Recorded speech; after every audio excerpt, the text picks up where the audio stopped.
오늘 아침 뉴스 연구소.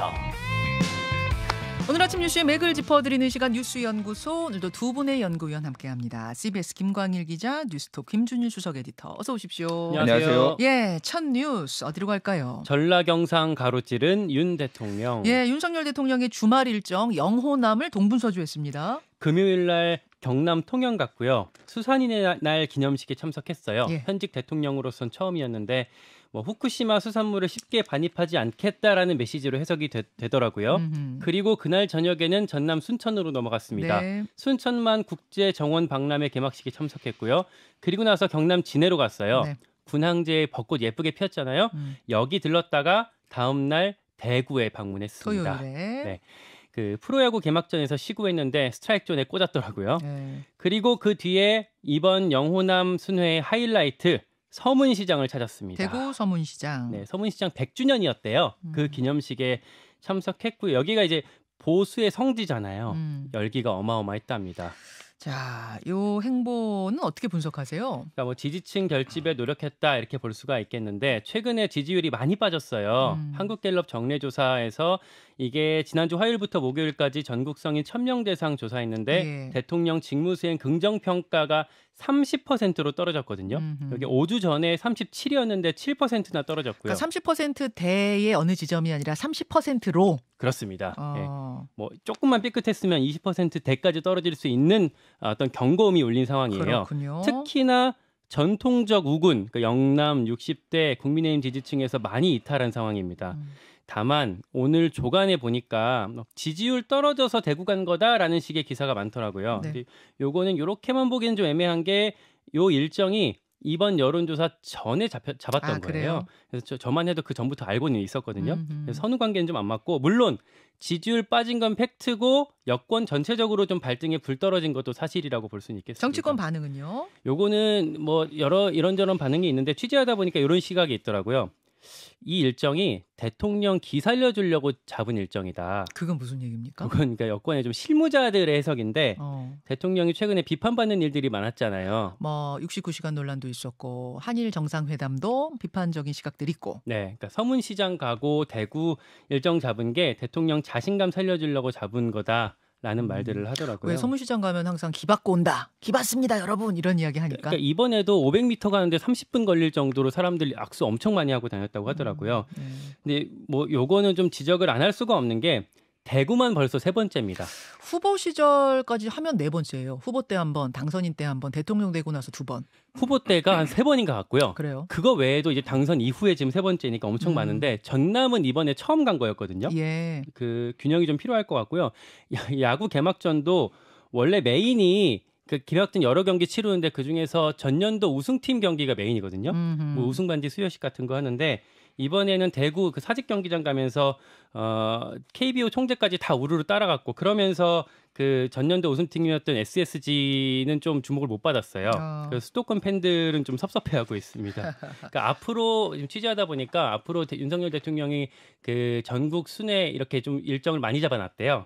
근데 요 일정들은 좀 전 국민을 다 끌어안을 수 있는 고루 끌어안을 수 있는 일정들 좀 짜달라고 실무진한테 좀 요청을 하고 싶습니다. 자, 김준일 에디터는 어떤 부분에 주목하셨습니까? 한 3가지 정도를 봤는데요. 일단 발등에 불이 떨어졌구나. 요거를 좀 느꼈어요. 아까 전에 그 여론조사 갤럽 거 조금 더 분석을 해드리면은 금요일 날 발표된 겁니다. 금요일 날, 그러니까 3월 정리조사. 31일 날 5월 3주차 발표가 이제 대통령 국정수행 지지율이 30%였는데 2월 4주차가 37%였어요. 네. 그러니까 7%포인트가 빠졌는데 내용을 들여다보면은 대구 경북 지지율이 같은 기간에 54에서 41%로. 대구 경북 또 빠졌군요. 예, 많이 빠졌죠. 그리고 부울경, 이제 부산 경남이 49%에서 36%로 가라앉았어요. 그리고 소위 말하는 이제 MZ 세대, 그래서 이제 20대 18에서 29세 같은 경우에는 26%에서 13%로 반토막이 났습니다. 예. 그러니까 전체적으로 보면은 지지층에서도 빠지고 그리고 우군으로 이제 포섭하려고 했던 젊은 세대도 이제 엄청 빠졌다. 이거를 이제 위기감을 느꼈다라고 봐야 될 것 같아요. 네, 그리고 두 번째는 계속 대선이 되고 있나? 약간 이런 느낌이에요. 무슨 얘기냐면은 이게 통영, 순천, 진해, 대구 1박 2일 일정이잖아요. 이게 4군데 찍었거든요. 이게 보통 대선 후보들이 이렇게 갑니다. 그러네요. 다니면서 모든 행사장에 얼굴 보이고 뭐 지지 유세하고 뭐 초심 그 대구 가서는 초심을 잃지 서문시장 가서 초심을 잃지 않겠다고 그랬거든요. 이게 약간 행동이나 화법이 대선 후보예요. 사실 좀 저는 약간 이게 지금 피로감을 느끼는 게 그때 대선에 나왔던 분들이 계속 아직도 당대표와 대통령 하고 있고 서로 약간 대선에 1년이나 지나면 연장성상 같은 지금 그런 느낌이에요. 그래서 지금 윤석열 대통령이 현장에 강점이 있다 이렇게 좀 본 것 같아요. 사실 그 어퍼컷이나 이런 것도 좀 잘 나오잖아요. 사진이. 그러니까 이런 것들을 조금 현장에서 조금 아까 기를 받으려고 한 김광일 기자 분석도 있고 그런 데서 조금 이제 지지율을 끌어올리려고 있는데 문제는 이게 이제 보수층에 대한 편애로 조금 읽힐 수도 있다. 사실 영호남은 이제 오가기는 했지만은 방점은 역시 대구에 찍혀 있다라는 거거든요. 대구 서문시장 같은 경우에는 지금 당선인 포함해서 지금 3번 갔습니다. 그러니까 대선 승리 후 3번 이렇게 표현하는 게 제일 정확하겠네요. 그렇죠. 대선 승리 후 3번이에요. 그러니까 지난해 4월 그리고 지난해 8월 그리고 이번에 그리고 올해 1월에는 김건희 여사 혼자 가기도 했고요. 그리고 대선 중에도 3번 갔어요. 그러니까 대구에 너무 많이 그러니까 뭐 보수층의 지지도 중요하지만 너무 많이 가는 거냐. 그리고 또 하나는 이제 제주 4.3 기념식은 이제 불참한다라는 거거든요. 오늘 열리는데. 자, 오늘 4월 3일 잠시 후 10시부터 추념식이 제주에서 열리는데 대통령의 일정이 없는 것은 모르겠는데 기왕 순천 뭐 대구 여기까지 내려갔으면 제주 4.3 추념식을 좀 뭐 갔다 와도 되는 거 아니었어? 이런 여론들이 특히 제주도민 사이에서 있는 거죠. 그렇죠. 그런데 이제 뭐 태영호 최고위원이 4.3은 뭐 폭동이다 이렇게 하고 조금 이렇게 좀 껄끄러운 그런 상황에서 당 지도부도 다 불참했거든요. 그러니까 이게 김병민 최고위원하고 이철규 사무총장 대표로 이제 일부 몇 분 갑니다. 예. 그러니까 이제 김기현 대표, 그렇죠. 원내대표는 빠지고 이제 뭐 한덕수 총리하고 이제 몇몇 최고위원이 가는데 이런 것들이 조금 껄끄러운 것들은 좀 피하고 편한 쪽으로만 가려는 거 아니냐 뭐 이런 얘기도 좀 나오고 있습니다. 그러게요. 잠시 후에 덧붙일 말씀 있으세요? 대통령은 이제 작년에 갔기 때문에 올해 조금 이제 더 가는 건 좀 부적절하다라고 판단했다는 것 같은데 이번에 보니까 당 대표랑 원내 대표도 안 가잖아요. 여기에 대해서는 국민의힘 내부에서도 좀 아쉽다라는 반응들이 많이 나오고 있습니다. 대통령 같은 경우는 문재인 대통령이 3번 참석했어요. 그러니까 뭐 대통령이 매번 같은 행사를 계속 가는 것은 부담이 된다. 행사들 간의 형평성 사이에서 그런 이야기를 이번에 이제 냈던데 그렇다 치더라도 그렇다면 당 대표 뭐 원내 지도부 정도는 갔어야 되는 거 아니냐는 이야기가 나온다. 많이 하고 있습니다. 국민의힘 내부에서도요. 최근에 여론 상황들 볼 때. 그렇습니다. 천하람 순천갑 지역위원장이 오늘 내려갔더라고요. 천하용인 팀하고 이준석 전 대표. 그래서 또 이제 대비되면서 오늘 화제가 되고 있는데 그 현장 잠시 후에 직접 연결 좀 해보죠. 다음 이슈로 갑니다. 핵실험 임박 징후.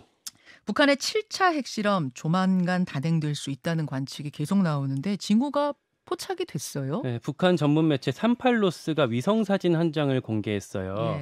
그 사진 좀 띄워주시겠어요? 요건데 그 영변 핵시설 쪽을 하늘에서 찍은 거거든요. 보면은 왼쪽에 워러 디스차지 보이죠? 저게 이제 그 배수 시설이에요. 맨 왼쪽. 네, 그러니까 요 사진에서는 안 보이는데 다른 사진 보면 여기서 물이 막 뿜어져 나오고 있는 것도 볼 수가 있거든요. 냉각수로 추정이 되는데 그 오른쪽에 있는 그 가운데 그 경수로 이렇게 지붕 불룩 튀어나온 가운데 있는 거 보이시죠? 저기가 경수로인데 그 경수로가 작동 준비에 들어갈 가능성이 있다고 38로스가 분석을 하고 있습니다. 그리고 경수로 위에 보면 뼈대 같이 보이는 거 있잖아요.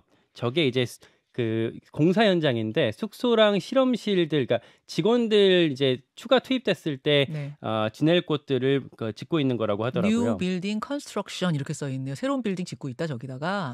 뭐 이런 것 등등 해서 7차 핵실험이 임박했다.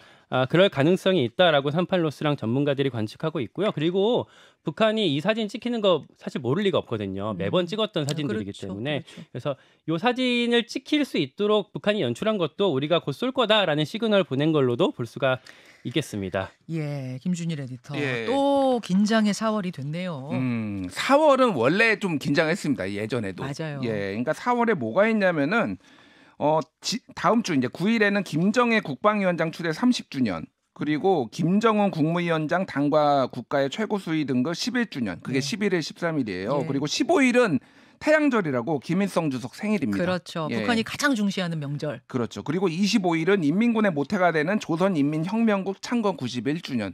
그래서 원래 이때도 군사 도발을 하거나 뭔가 강한 메시지들을 냈는데 네. 지금은 이제 이번 주부터는 그 핵 추진 항공모함 니미츠함이 지금 들어왔잖아요. 그래서 한미일 연합 해상훈련이 지금 시작이 되거든요. 이번 주에. 그러니까 북한이 강한 도발을 할 것이다라는 거는 예상이 되는 상황입니다. 그리고 지금 북한이 군사 정찰 위성도 개발을 하겠다라고 했는데 4월 달까지 개발하겠다고 그랬어요. 그러면은 지금 뭐 핵실험, 이렇게 미사일, 뭐 위성 이런 것까지 종합 패키지로 한꺼번에 보여주면서 도발을 세게 할 가능성 상당히 높다라고 봐야죠 지금. 그리고 지난주에 우리가 연구소에서도 소개해드렸습니다만 핵탄두 사진 공개했잖아요. 예, 김정은 위원장이 바로 옆에서 핵탄두를 보고 있는 그 사진.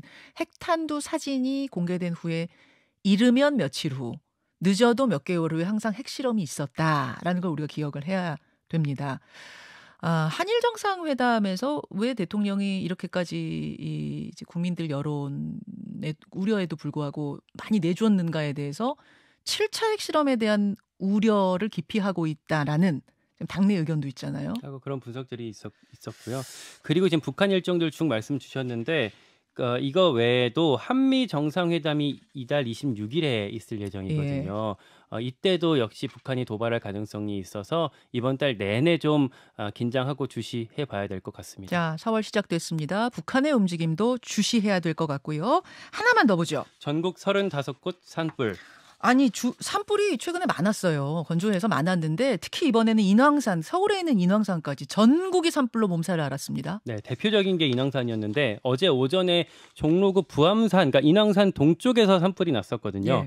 근데 동풍이 불어서 바람 타고 서쪽으로 번졌어요, 계속. 그러다 보니까 연기가 쭉 이제 옮겨가서 서쪽에 있는 서대문구 홍제동 주민들까지 대피하는 소동이 벌어졌습니다. 인명 피해는 일단 보고되지 않고 있는데 그리고 밤에 큰 불은 잡았다고는 해요. 근데 아직 잔불 정리가 안 끝나서 긴장의 끈을 놓을 수 없는 상황이고요. 네.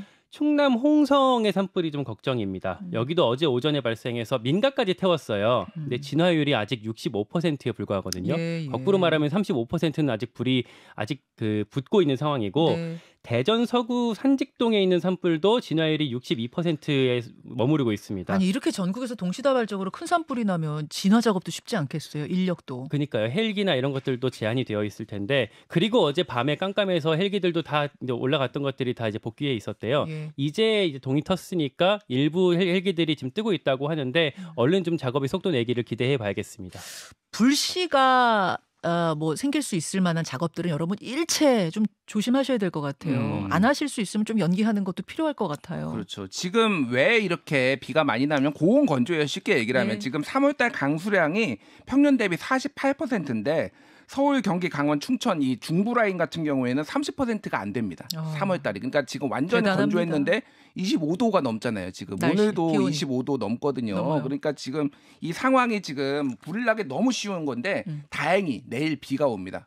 비가 오는데 제법 좀 촉촉하게 많이 젖는다고 그래요. 그래서 꼭 구경하실 분들은 오늘 바짝 하시고 그리고 내일은 좀 가뭄에 단비가 내려서 딱 불도 꺼졌으면 좋겠습니다. 여기까지 두 분 수고하셨습니다. 고맙습니다. 감사합니다.